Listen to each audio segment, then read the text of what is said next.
Olá, bem-vindos ao MedTalks, a nossa pílula diária de informações sobre saúde e bem-estar. É um prazer ter a sua companhia e o nosso compromisso é o seguinte: todos os dias às 5 da manhã a gente traz um conteúdo novo para incentivar essa busca por uma vida mais saudável através do que mais importa, a informação.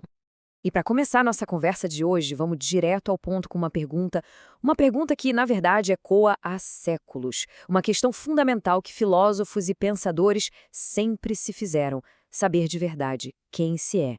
Parece simples, mas essa é a base de tudo, é o ponto de partida para uma vida realmente plena. E para nos guiar nessa reflexão, que tal a gente buscar um pouco da sabedoria lá da Grécia Antiga? Vamos falar de Sócrates? Ele tinha uma ideia poderosa sobre algo que ele chamava de daimon interior. Um conceito que, olha, pode iluminar bastante esse nosso caminho do autoconhecimento. Mas o que é, afinal de contas, esse tal de daimon interior? Pensa assim, é como se fosse a essência mais pura de uma pessoa, a sua natureza fundamental. Sabe aquela aptidão única que cada um de nós tem? É aquilo que, quando a gente pratica, traz uma sensação de vitalidade, de estar vivo.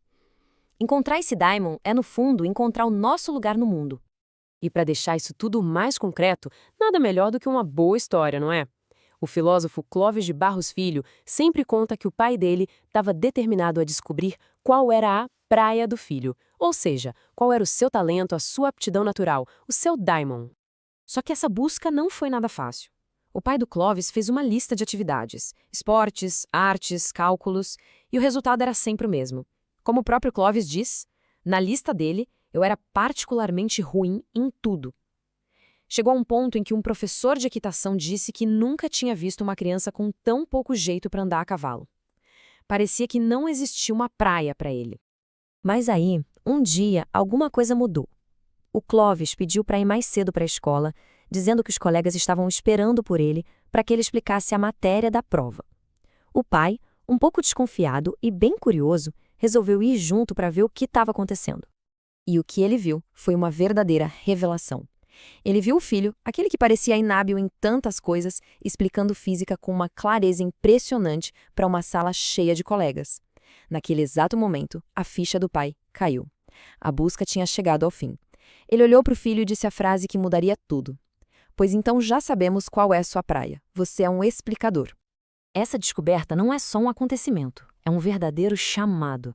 Viver a própria praia, o seu daimon, é transformar a vida em uma homenagem à sua própria natureza.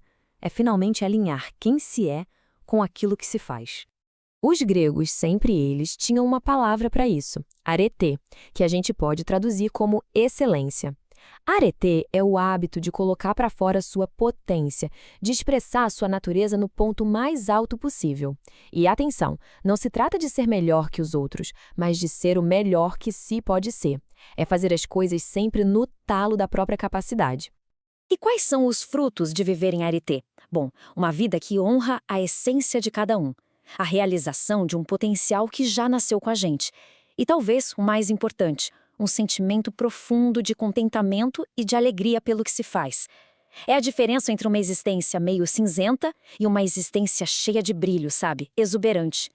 Infelizmente, o que a gente mais vê hoje em dia é muitas vezes o contrário disso. Vivemos num mundo que valoriza demais a habilidade técnica cognitiva, mas que frequentemente ignora a necessidade de autoconhecimento e de inteligência emocional. Pensa só no mundo corporativo. A gente encontra profissionais que sabem calcular um EBITDA de cabeça, que entendem tudo de fluxo de caixa, que dominam modelos de gestão.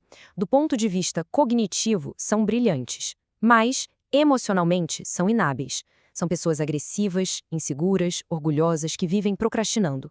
No fim, as emoções acabam sabotando o caminho do sucesso. E aqui está o coração do problema.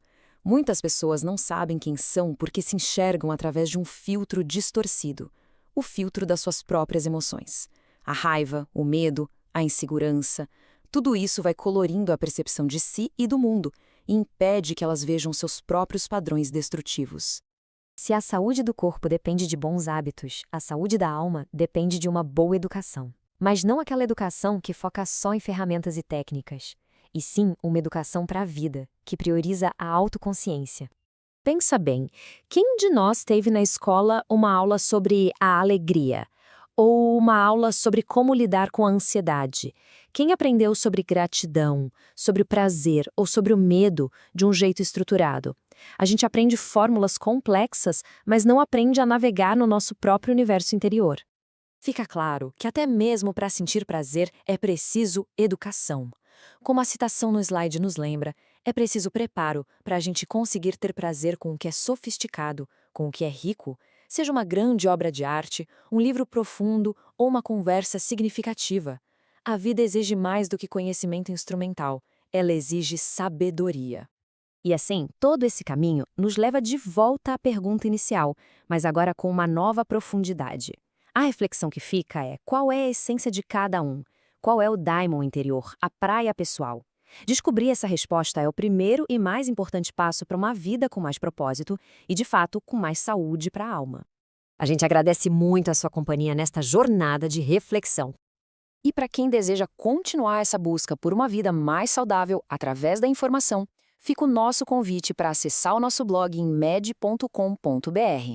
E tem mais, viu? Há também outras conversas como esta lá no Spotify, na nossa produção Descomplicando a Saúde com o S-Paz. S-Paz que se escreve S-P-A-S-S, é a nossa plataforma de benefícios. É só procurar por lá. Nos encontramos na próxima Pílula Diária de Saúde. Até logo!